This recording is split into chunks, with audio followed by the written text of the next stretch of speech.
안녕하세요. 세뇌 탈출입니다. 미국이 공포의 핵 무기를 실전 배치했다고 이제 공개를 했습니다.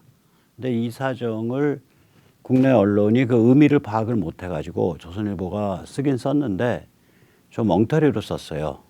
팔로우업을 제대로 안 해서 그런 것 같습니다. 이 미중 전쟁의 심각성이나 지금 그 트럼프가 내세우고 있는 깨어있는 주권국가 VISS 뭐에 대해서 깨어있냐? 현대 문명의 핵심 가치, 자유, 개인, 진실, 자유민주주의, 시장 이런 거에 대해서 깨어있는 그런 주권국가를 추진하는 방향. 그걸 트럼프는 마가라고 불렀죠. Make America Great Again. 이것이 가지는 함의를 잘 몰랐기 때문에 이걸 단순히 그냥 좀 잘못 해석을 해서 보도를 하고 있어요. 그래서 오늘은 그 얘기를 좀 짚어보고 그것이 한반도에 가지는 의미를 다시 한번 살펴보기로 하겠습니다. 우선 자율구독료 말씀 좀 여쭈고 시작하겠습니다. 신한은행 140-012-108493 주백모 프로덕션 자율구독료 많이 도와주셔서 백모 세뇌 탈출 진행하고 있습니다. 앞으로도 많이 부탁드립니다. 자, 국내 언론이 이제야 B-61 12에 대한 이야기 내러티브를 펼치기 시작하는군요. 조선일보 기사입니다. 미 F-15 전투기서 신형 핵폭탄 발사 성공, 북핵 타격 가능. 뭐 이렇게 얘기가 돼 있어요. 그런데 여기에 이진옥 기자, 이옥진 기자라는 분인데 이옥진인가 이 문맥을 잘 몰라가지고 이거 갑자기 무슨 뭐 새로운 이야기인 것처럼 말씀을 드리는데 이게 우리가 세뇌 탈출 같은 경우에는 B-61 12를 2년 전쯤에 거의 2년 전에 제가 보도를 드렸죠. 해리 해리스 대사 부임할 무렵이니까. 그래서 이게 뭐 그때 이미 실험은 다 끝난 거고 최근에 이제 3월 8일, 3월 9일 뭐 이 무렵에 3월 초에 실험했던 것을 6월 8일 날 미국이 공개를 한 거예요. 마지막 실험입니다, 이게. 그러니까 이게 무슨 의미인지 좀 다시 짚어보기로 하겠습니다. 이 기사를 보면 마치 무슨 테스트를 이제 처음 해서 그 시험이 성공했다 이런 식인데 아닙니다. 이미 테스트는 한 2년 전부터 해서 계속 성공해 왔고요. 한 번도 실패한 적이 없어요. 이 3월 실험은 그냥 단순한 테스트가 아니라 이게 최종 테스트예요. 그래서 이 얘기가 쏙 빠져 있는데 6월 8일에 F-15E 전투기에 장착 허가를 내줬은 겁니다. 허가라기보다 인가죠. 서티파이를 한 거예요. 미국은 아마 특히 공군 같은 경우에 어떤 무기를 장착할 수 있다 없다를 최종 결정하는 그런 프로세스가 당연히 있겠죠. 그래서 이 심도 깊게 다룬 기사들을 보면 서티피케이션이라고 나와요. 서티파이라는 얘기가 나옵니다. 그러니까 실전 배치 허가를 내준 거예요, 이게. 테스트에 실험했다는 거하고 실전 배치 허가를 위한 최종 실험이었다는 거는 얘기가 완전히 다르죠. 여기에 보면 이제 저위력 전술 핵이다 이렇게 표현이 돼 있는데 이게 뭔지도 모르는 거예요. 이게 이제 제가 B-61 12를 그동안 한 2년 전부터 한 두세 번 다뤘는데 그때 다룰 때마다 항상 말씀드린 게 뭐였냐면 B-61이 이게 전술핵 패밀리거든요. 근데 그 안에 뭐 3, 9 뭐 이렇게 해서 여러 종류들이 있습니다. 그 중에 이제 12라는 이 최신 종류의 특징은 뭐냐면 탄두 앞을 뾰족하게 만들고 그걸 내열성을 만들었어요. 그래서 마치 그리고 이제 핵폭탄을 투하를 하면 얘가 공중에서 돌기 시작해요. 고속 회전을 해요. 그럼 드릴같이 되잖아요. 그래서 땅을 파고들어요. 입사각도 딱 맞춰서 45도로 입사를 시키고 제일 파고드는 힘이 강한 투하력과 계산해서 45도로 딱 입사해가지고 들어가기 때문에 겉으로는 얘가 폭발력은 0.3, 1.5, 10, 50 킬로톤 폭발력인데 폭발력 대비 파괴력이 땅을 완전히 뒤집어 놓는 놈이 되나가지고 이게 폭발력 대비 파괴력이 예전 원폭에 비해서 15배 정도, 그러니까 같은 폭발력이면 15배 정도의 파괴력이 나와요. 최소 20배, 15배에서 20배. 그럼 우리가 20배로 환산을 해보면 0.3킬로톤짜리 TNT 300kg짜리 파괴력을 가진 B-61 12는 예전 원폭 6킬로톤짜리의 파괴력을 갖는 거고요. TNT 1.5킬로톤짜리 폭발력을 가진 P6112는 예전 원폭으로 따지면은 30킬로톤짜리 파괴력을 가지는 거예요. 10킬로톤짜리 폭발력을 가진 B6112는 예전 원폭 대비 200킬로톤짜리 파괴력을 가지는 거고요. 50킬로톤짜리 폭발력을 가진 B6112는 예전 원폭으로 환산해 보면 1000킬로톤, 1메가톤급의 파괴력을 가진다고요. 1메가톤이 되면 그건 이미 전술핵이 아니에요. 그래서 B6112가 무서운 점이 겉으로 보면 폭발력으로만 따지면은 그 익스플로전 일드라 그러거든요. 저게 블라스트 일드요. 블라스트 일드인데 이 폭발력이라고 결국 해야죠. 블라스트 파워 자체로 보면은 전술핵인데 얘가 땅 속으로 파고 들어가서 땅의 그라운드 샥 이펙트, 땅 거죽을 그냥 흔들어서 뒤집어 놓는 놈이어서 얘의 파괴력이 그것의 20배쯤 된다고요. 15배에서 20배쯤 되니까 겉으로 보면 전술핵인데 얘를 만약에 50킬로톤짜리를 쓰게 되면 1메가톤급의 전략핵이 돼버리는 거예요. 그래서 이게 이 정교해지고 이 폭발력이 작으면 낙진도 작죠. 거기다 지중이니까 낙진 더 작죠. 낙진 작고 정밀하고 그러면서도 파괴력이 큰 그런 무시무시한 이 무기라고요, 이게. 그래서 이걸 비판하는 사람들은 이게 방사능 낙진이나 방사능 오염이 작기 때문에 오히려 더더욱 이걸 사용하고 싶은 충동과 유혹을 많이 느끼는 악마의 무기다라는 식으로 이걸 비판을 합니다. 그런데 얘가 이제 특징이 뭐냐면 0.3, 1.5, 10, 50킬로톤으로 세팅을 할 수가 있는 이게 네 가지인데 이게 폭탄 각각이 다른 게 아니라 하나의 폭탄을 세팅을 그렇게 할 수가 있어요. 상황 봐서. 아, 쟤들 좀 왕창 조져야겠어. 그러면 50킬로톤으로 딱 세팅해서 떨어뜨려 버리면 이게 메가톤급 파괴력을 갖게 되는 거예요. 아, 쟤들 저거 핀포인팅해서 저기만 때려야겠어. 그러면은 0.3 킬로톤으로 맞추게 되죠. 그러면 대개 파괴력은 6킬로톤짜리 파괴력을 갖게 되죠. 참고로 이제 히로시마에 떨어졌던 원폭, 그걸 리틀보이라고 부릅니다. 리틀보이의 저거는 뭐냐면 15킬로톤이었습니다. 제가 잘못 썼네요. 15킬로톤, KT 작은 문자로 써야 됩니다. 이건 600m 상공에서 공중 폭발했습니다. 이랬을 때 반경 1.6km의 건물이 콘크리트 골조만 남기고 완전히 파괴됐습니다. 목조 건물은 흔적도 없이 다 날아갔고요. 이게 왜 그러냐면 이 방사능도 방사능이지만 그 열과 그 기압, 그러니까 이 압력 때문에 그렇거든요.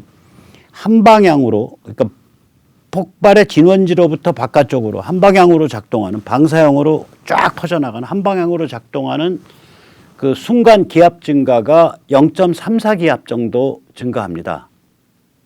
그러니까 34 킬로파스칼 정도 증가합니다. 그러면 0.34 기압 정도 되는데 이 정도 증가하면 웬만한 건물이 다 박살납니다.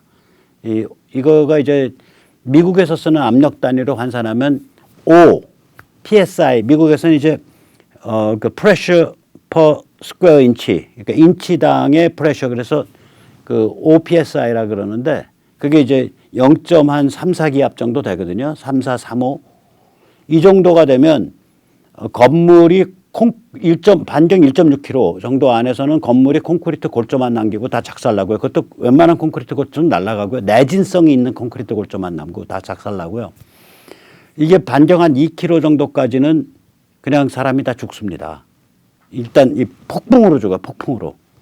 그러니까 이 폭풍이 아무것도 아닌 것 같아도 이 압력이 우리가 보통 스킨스쿠버 다이빙 할 때 뭐 이 별거 안 치고서 10m까지도 쉽게 내려가거든요. 이거 코만 이렇게 블로우하면.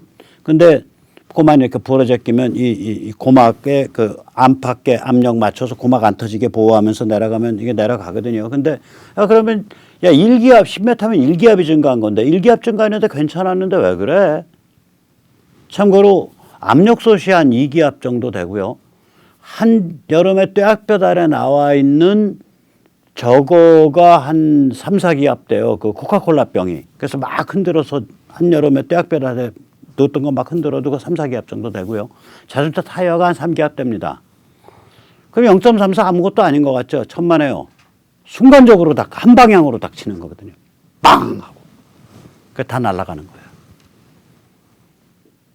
우리가 물속에 들어갈 땐 온 군데서 다 작동하잖아요. 그리고 천천히 그게 되잖아요. 근데 이건 그게 순간적으로 빵! 하고 오는 거예요. 그래서 0.34기압만 돼도 사람 다 죽고 3, 4기압이 증가하는 증분이 그 건물이 콘크리트 골조만 남기고 다 작살나 버립니다. 그러면 우리가 히로시마 리틀보이가 15킬로톤이었다는 소리인데 아까 보셨잖아요. 저거 1.5킬로톤으로만 그 10분의 1이 1.5킬로톤으로만 세팅을 해도 히로시마 리틀보이의 2배가 나와요. 그럼 2배면은 20배. 그러면 그렇죠. 30킬로톤 효과예요. 2배. 히로시마의 2배가 나와요. 그러면 한 3km 반경은 다 몰살한다는 얘기죠. 이게 이런 무기거든요. 성격이. 근데 이 얘기가 이 조선일보 기사에 거의 없는 거예요. 그리고 이게 실전 배치 선언이다 이 얘기도 없어요. 그럼 그냥 보기만 하면 테스트에서 성공한 것 같아요. 오늘 갑자기. 아니에요. 테스트 다 끝났어요. 그 얘기 더 드릴게요. 그래서 조선일보 기사에 보면 또 이게 벙커버스터 핵시설 파괴용이라는데 이게 단순히 뭐 벙커버스터 핵시설에 무슨 쓸 수가 있죠. 근데 그게 아니라 김일성 영생교 지배계급 몰살용이에요.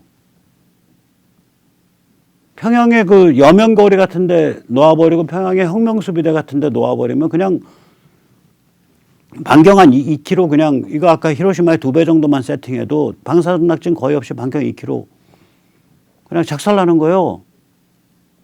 반경 2km면 서울시 우리가 광화문 내거리 우리가 광화문 광장 기준으로 해서 2km를 가면은 용산까지 갈 거고요. 남쪽으로는 북쪽으로는 평야라 그러면은 어디쯤 가나 저기 미아리 정도 가죠. 미아리 정도 거의 직선으로 따지면 미아리 정도 가죠. 서쪽으로는 어디까지 가는 거냐면은 2km면은 광화문 광장에서 2km면 서쪽으로 가면은 저기 어디야 저기 홍은동 녹번동까지 가는 거고요. 직선으로 따졌을 때. 동쪽으로는 어디까지 가는 거냐면은 동대문까지 가는 겁니다. 이렇게 무서운 거예요, 이게. 거긴 다 죽는다는 얘기예요. 이게 핵시설 파괴용이냐고, 단순히. 김일성 영생교 지배계급 몰살용입니다. 혁명수비대 한 방에 그냥 다 갑니다. 평양에 집결돼 있는 정예군들.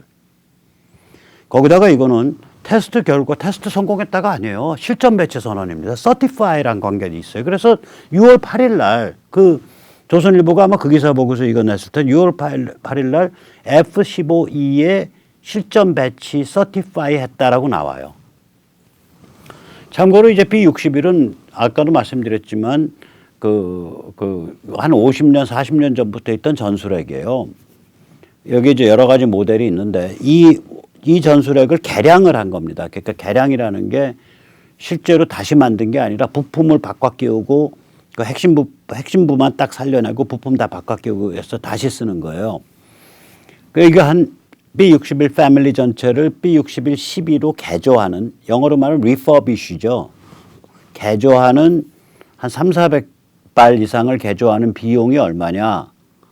우리 돈으로 8조 원입니다. 이게 예산 잡혀 있는 게. 그래서 그러면 하나가 그러면 한 200억, 300억 한다는 얘기 아니에요. 폭탄 한 발이. 근데 이게 300kg 정도 되니까 1kg당 단가가 1억 조금 안 되는데 이게 금값보다 비싼 거래요. 그러니까 폭탄 무게만큼의 금보다 비싼 폭탄이에요. 이 폭탄이. 아까도 말씀드렸지만 땅을 파고들어서 폭발해요. 그러기 위해서 공중에서 회전시켜요. 그 다음에 두 가지 모드인데 이것도 조선일보가 제대로 잘 안 했어요. 하나는 고공에서 낙하시켜요. 이거를 이제 중력밤이라 그래요. 고공에서 낙하시키면 중력에 의해서 가죠.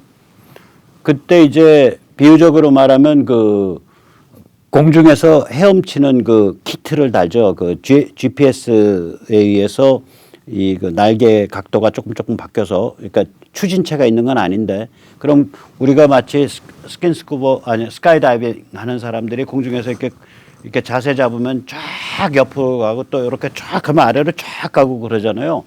그런 식으로 해서 공중에서 헤엄치기를 해서 이게 보통 한 10km 상공에서 놓으면은 평균적으로 한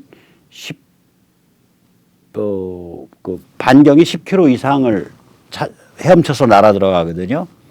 그 이제 이거가 처음 적용된 게 JDAM이죠. 그래서 그냥 제가 JDAM이라고 그냥 했어요. Joint Direct Attack Munition. 요 키트를 JDAM 키트라 그러는데 그런 거를 붙였어요. 그거를 물론 JDAM이라고는 말하기가 어려울 거예요. 이거를 그 그래비티 가이드든가 뭐 그렇게 표현해요. 중력 유도. 근데 왜냐면 JDAM은 재래폭탄에서 쓴 거라서 그런데 저는 그냥 편의상 JDAM이라고 말을 합니다. 그래서 그 JDAM을 하는 방식이 있고 또 하나는 비행기가 초음속으로 샥 가면서 저공 비행에서 샥 가면서 톡 넣으면은 이 비행기의 그 궤적에 의해서 관성에 의해서 쫙 가죠. 저공 비행 관성 탄도. 이거를 그냥 탄도 조선일보 기사 보면 마치 탄도 실험도 성공했다는데 탄도라 그러면 이제 발리스틱 우리가 탄도에 두 가지 의미가 있거든요. 하나는 우리가 대륙간 탄도탄 할 때 탄도. 그때 탄도는 이제 그 대륙간 인터컨티넨탈 발리스틱이에요. 그러니까 원래 그럴 때 탄도에서 우리는 탄도 그럼 대륙간 탄도만 생각하는데 실제로는 탄도의 원래 뜻은 이 대포나 총알이나 모든 그런 이 쏘아서 날아가는 무기가 그리는 궤적을 탄도라 그래요, 다. 그래서 권총 같은 거, 소총 같은 거 개발한 다음에 발리스틱 실험을 하거든요. 이 소총알에 어떤 궤적을 그려서 날아가나. 그래서 이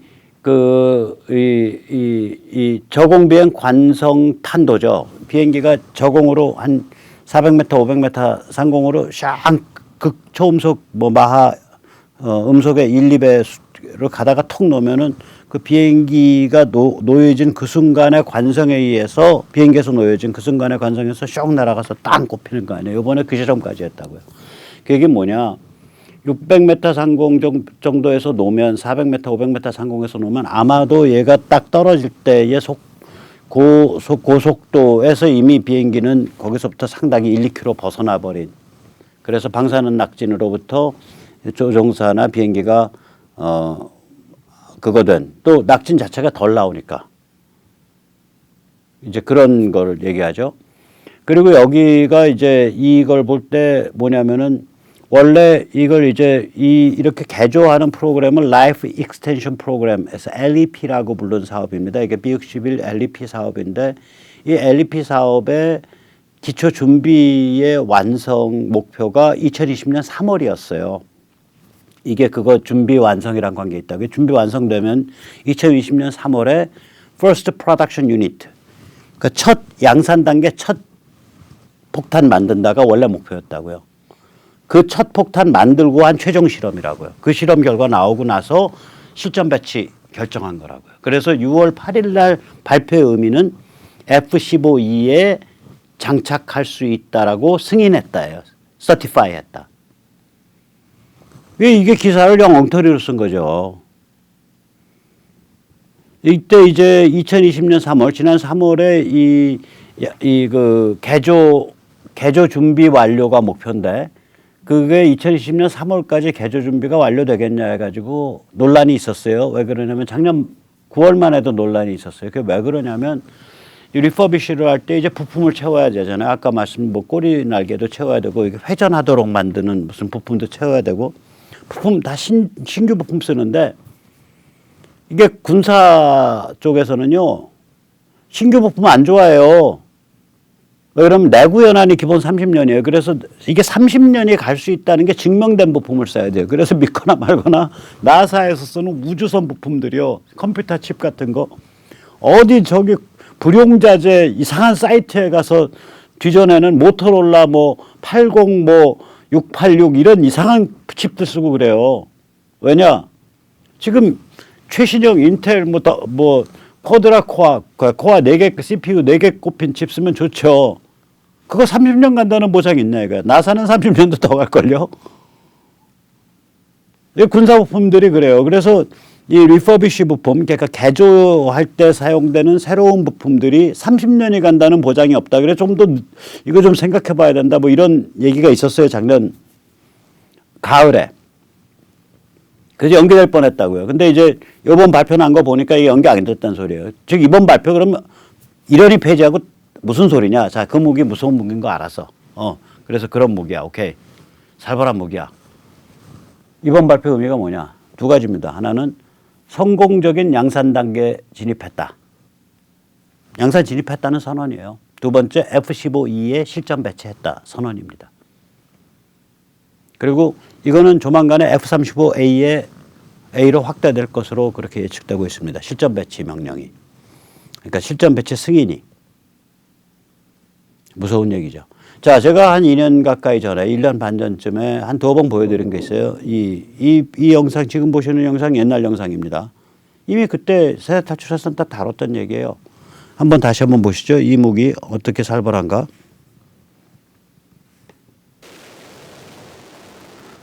예, 뜨네요. 지금 밑바닥에 지금 2개가 달려 있습니다.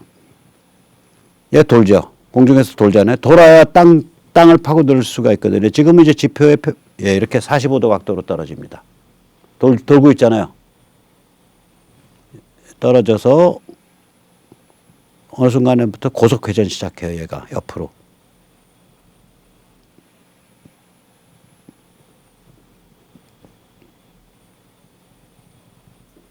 예, 고속 회전하는 거예요, 저거. 그래서 45도 각도로 입사가 되죠. 고속 회전하고 있는 겁니다. 땅속으로 파고듭니다. 그래서 땅속에서 터집니다.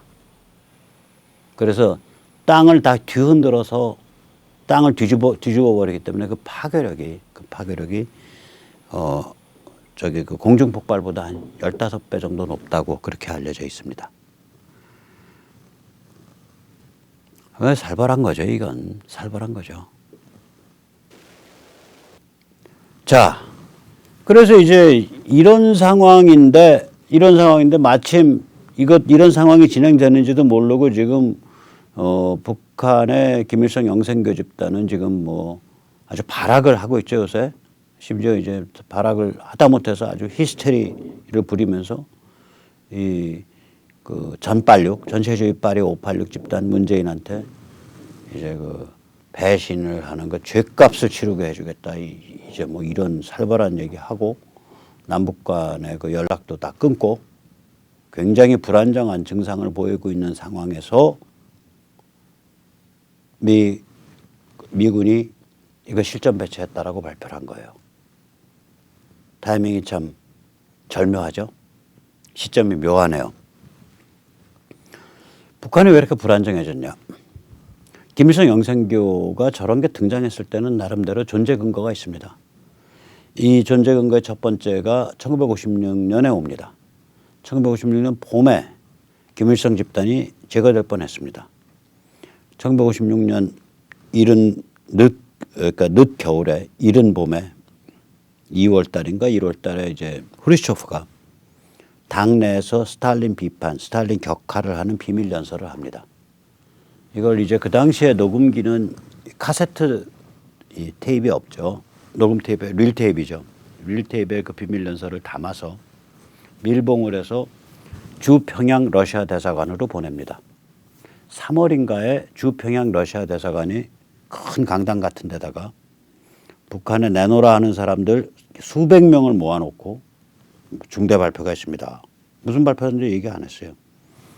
그때 딱 봉투 개봉을 해서 의뢰를 딱 얹힌 다음에 플레이를 시작합니다. 그리고 그때 동시 통역을 해줍니다. 스탈린 격하 내용입니다. 이건 뭐냐? 야, 이제 우리 소련 다른 길 갈 거야. 너희도 일성이 날려. 그 메시지예요. 그게 쫙 플레이가 되는 순간 김일성 일파는 낯빛이 그냥 종이장처럼 하얘졌고, 김일성 일파에 대해서 불만을 가진 사람들은 표정 관리하면서 서로 눈짓을 주고받느라고 정신이 없었다 그럽니다. 중공도 그때 김일성 제거에 동조를 합니다. 중공도 동조합니다. 따라서 이때 김일성 날려 이게 대세가 됩니다. 소련파, 중국 친중파, 연안파, 남로당 이 셋이 결합을 해서 일성이 날려. 그래 흉흉한 기세를 가지고 갑니다. 그러나 그해 여름에 동구가 급 불안정해집니다. 헝가리 쪽이.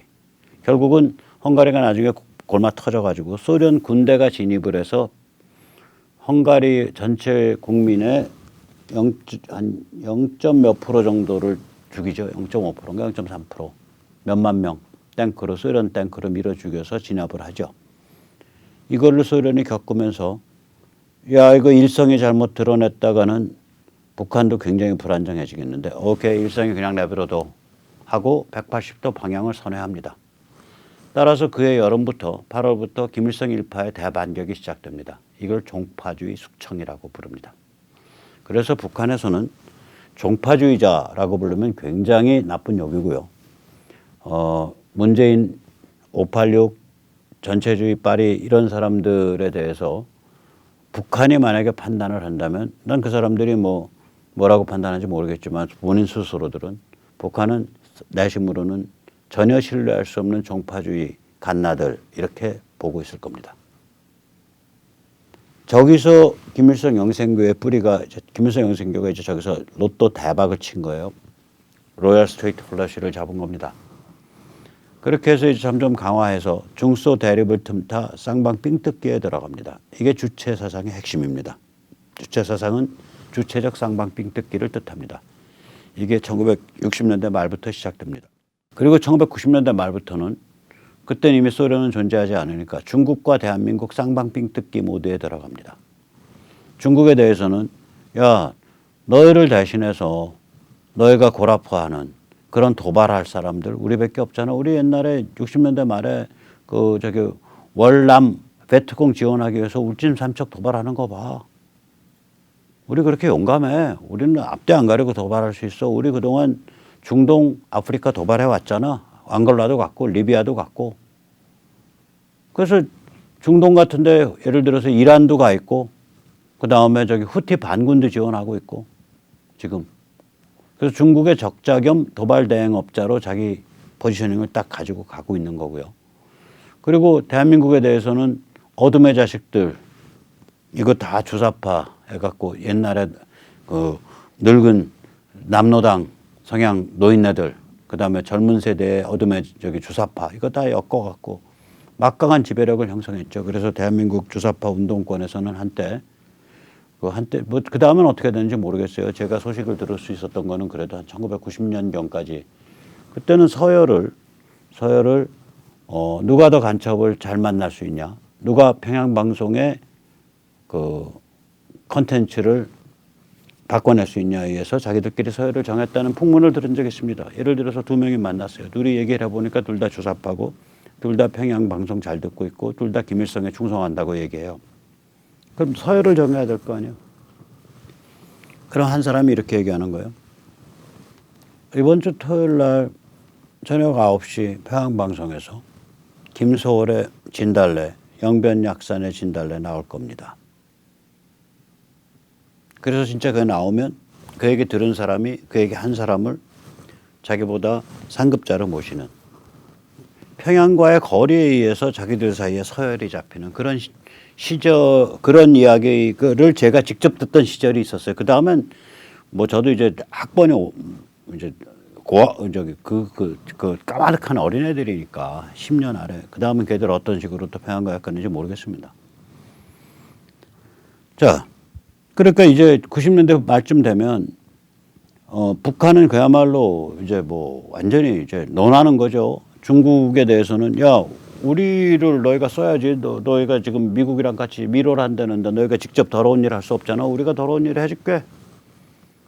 그다음에 또 중국에 대해서는 또 그렇게 얘기하죠. 야, 그리고 우리 대한민국 확실히 장악하고 있거든. 너 우리 말고 어떻게 거래할 거야? 그다음에 또 이 안쪽에 있는 대한민국 안쪽에 있는 어둠의 자식들한테는 야, 우리 중국 확실히 잡고 있어. 이런 이게 주체가 되려면 이게 쌍방빙을 뜯어야 되거든. 얘들 주체는 일종의 아주 악질 브로커란 말이에요. 그게 바로 김일성 영생교의 존재 기반이었습니다. 근데 그게 최근 들어서 다 무너졌죠. 일단 대한민국은 남로당 세상이 됐잖아요. 남로당 세상이 되면서 남로당과 베이징이 직연결한 상태가 됐죠, 지금은. 뭐 북한에 끼고 말고 할 틈이 없어요. 이것 때문에 지금 북이 길길이 날뛰고 히스테리 반응을 일으킨다고 저는 생각을 합니다. 자기들이 존재하는 그게 안 나와요. 원래는 생각을 해보세요. 내가 도매상이고 나 통해서 저기 독점적으로 유통되고 있었는데 갑자기 소매상 여기 요 놈이 하나 커더니 갑자기 제조업체랑 직연결해서 내 밖으로 날아갔어. 제가 가만히 있겠냐고요. 길길이 날뛸 수밖에 없지. 근데 제조업체에서 갖다 들이받았지. 그래서 영업이사 만나서 당신 말이야. 우리 때문에 돈 벌어놓고 말이야. 그럴 수가 있어 하고 그냥 길길이 날뛰었는데 웃기지 마 임마. 집에 가서 빨리 발 닦고 저기 잠이나 쳐자 임마. 너 남아있는 거래처도 뺏는 수 있어. 깨갱 하고 돌아와서 보면 이제 화가 막 끌어오르는 거죠. 그거 비슷한 거예요 이게. 백팬치 당한 거예요. 속된 말로 이게 백팬치라 그러거든요. 그래서 이게 이제 북한의 히스테리와 불안정이 급속 증폭 중인데요. 미국은 이에 대해 이번 공표 발표에 의해서 야, 너희 몽땅 죽는 수 있어. 너희 조심해 임마. 이 소리를 한 거예요. 조선일보 조금 더 과학적으로, 조금 더 현실적으로, 조금 더 정확하게 기사를 쓰기 바랍니다. 아무튼 간에 B6112 조명한 것 자체는 크게 잘하신 겁니다. 자, 이런 와중에 우리 뭐 해야 되냐. 저희는 미중전쟁 저거 계속 간다. 그리고 북한 해방 온다 저거. 올 수밖에 없다. 미국에 의한 북한 접수 평정 해방 올 수밖에 없다. 저희는 딱 그걸 전제로 깔고 있어요. 그걸 두고 뭐 사대주의자라고 얘기해도 좋고 외교 노선이라고 얘기해도 좋습니다. 저희 답글 다시는 분 중에서 가끔 야, 백문호 빨리 나가서 시위해야지. 시위해요 저희. 안 하는 거 아니잖아요. 오늘도 하는데 결전이 언제 온다고 생각하냐면 저희는 북한 급변 사태 이후 그날 이후에 온다고 생각을 해요 저는. 그 전까지는 계속 지구전으로 싸워야 돼요. 여기 그냥 그 전에 그냥 몽땅 다 그냥 여기서 생사 결정하겠다고 그러니까 그걸 뭐라고 디시전 메이킹이라 그러거든요. 이 군사학에서는 그러니까 승패 결정, 승부 결정을 오늘 해야 된다. 그럼 백전백패합니다. 아, 승부 결정을 왜 오늘 하냐고. 모든 거 다 배팅앤 승부 결정은. 승부 결정은 때가 와요. 지금은 뭐 해야 되냐? 지구전, 무택동 전술. 적이 나오면 한 발 물러서고, 적이 물러서면 한 발 나가고, 적을 피곤하게 만들고, 적을 못 쉬게 만들고, 적을 힘을 빼고.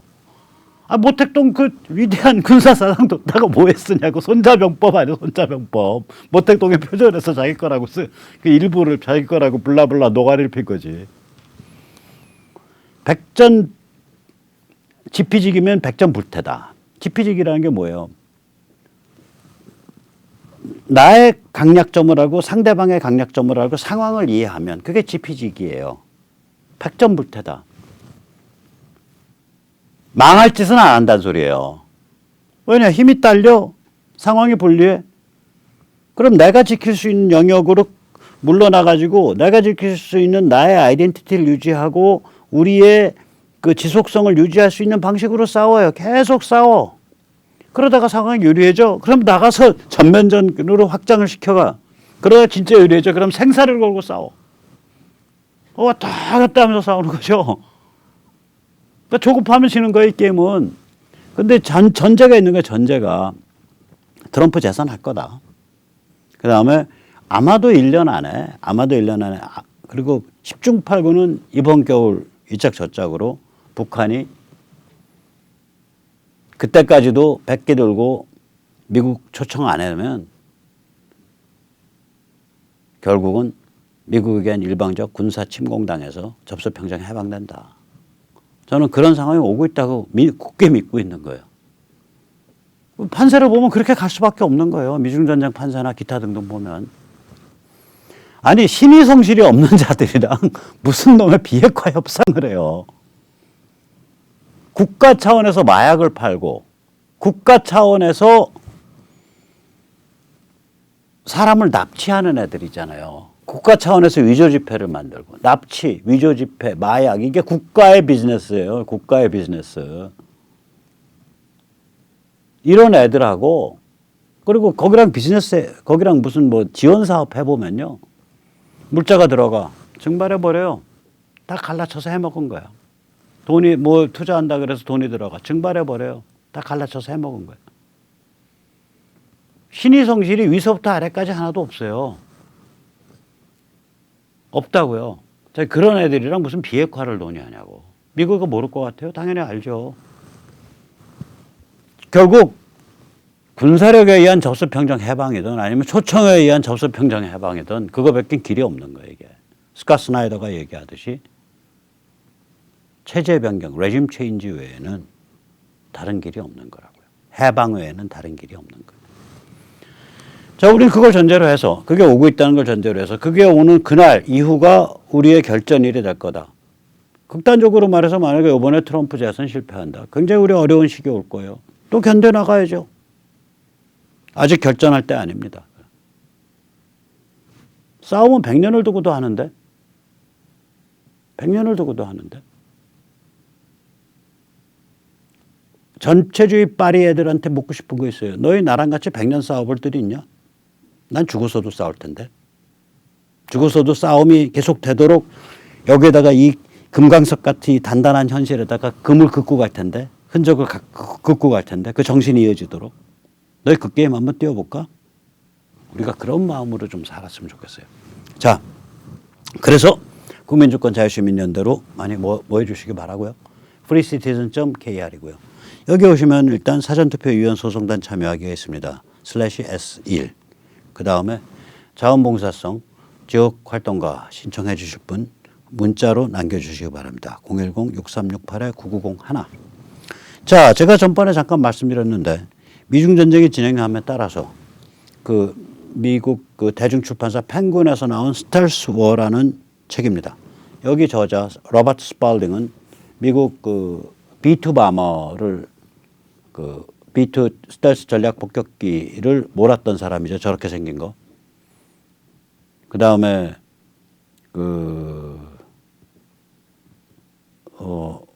베이징 주재 미 대사관 무관을 했고요. 미국 NSA의 연구원을 했고요. 직원을 했고요. 그 다음에 그 2017년 11월에 발표된 미중 전쟁을 예고한 역사적 문건, 백악관 문건이죠. 국가 안보 전략 보고서, NSS 보고서. 그거가 만들어질 때 시니어 디렉터였습니다. 그러니까 수석 부장이었었습니다. 이 책은 뭐냐면 중국과 미국 딥스테이트의 미국 정복 음모입니다. 그건 제가 붙인 부제고요. 이게 지금 제가 관계하는 데에서 이제 출판 계약이 돼서 번역 시작을 했고요. 제가 역자 서명 선판매를 좀 하겠습니다. 지금 주문해 주시면 백모가 서명해서 특별 선판매 합니다. 가격은 19,000원 정도, 19,000원입니다. 입금 더 내려갈 일은 없고요. 더 올라가도 그거 이상 안 받습니다. 입금 계좌, 국민은행 계좌, 입금처는 주식회사 심볼리코스가 되고요. 책감 입금 후 반드시 010-2391-2077로 성함, 주소, 전화번호를 남겨주셔야 되고요. 이때 만약에 이때 성함은 입금자 성함이고요. 이때 주소는 수신처 주소고요. 그런데 이 책이 만약에 제 친구 혹은 아내 혹은 자식한테 간다. 그러면 따로 또 한 줄 남겨주세요. 서명은 누구한테 따로 해주세요. 서명은 누구누구님께로 해주십시오. 라고 따로 마킹을 해주시기 바랍니다. 그때 되면 또 연락드려요. 문자로. 예. 그래서 많이들 좀 사서 보시기 바랍니다. 책 읽어봤는데 아주 좋아요. 그러니까 중국과 딥스테이트가 어떻게 미국을 잡아뜨리려고 했냐, 정복하려고 했냐 그런 얘기입니다. 네, 그럼 오늘 여기까지 모시겠습니다. 감사합니다.